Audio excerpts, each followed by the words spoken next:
ஒரு ஊர்ல ஒரு பயங்கர பணக்கார ஒருத்தன் இருந்தான். அவங்கிட்ட ஒரு 15 லட்சம் ரூபாய் மதிப்புள்ள ஒரு குதிரையும் கூடவே ஒரு ஆட்டையும் வளர்த்துட்டு வந்துட்டு இருந்தான். ஒரு நாள் என்னாச்சுன்னா அந்த குதிரை திடீர்னு உடம்பு சரியில்லாம தரையில் படுத்துருச்சு. அந்த பணக்காரனும் ஒரு டாக்டர் வர வச்சு குதிரைக்கு ஊசி எல்லாம் போட்டு ட்ரீட்மெண்ட் எல்லாம் பண்ணி பார்த்தான். எதுவுமே கேட்கற மாதிரி தெரியல. அடுத்து 15 நாள் அதே மாதிரி அந்த குதிரை வந்து நோய்வாய்ப்பட்டே இருந்துச்சு. டாக்டர் எவ்வளவு ட்ரீட்மெண்ட் கொடுத்தாலும் அந்த குதிரை உடம்பு சரியாகிற மாதிரி தெரியல. இன்னும் மெலிஞ்சு நிலைமை இன்னும் ரொம்ப மோசமாயிடுச்சு.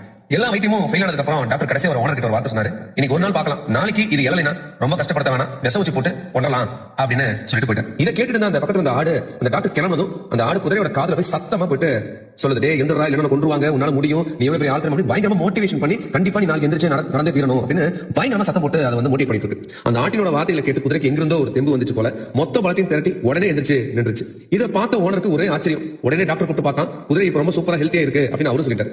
ஓனர் சந்தோஷத்துல துள்ளி குதிச்சான். அவன் உடனே ஃப்ரெண்ட்ஸ் எல்லாருக்கும் போன் பண்ணி, டே என் 15 லட்சம் குதிரை குணமாயிடுச்சு, வாங்கடா எல்லாரும் சேர்ந்து ஒரு பார்ட்டி வைக்கலாம் அப்படின்னு சொன்னான்.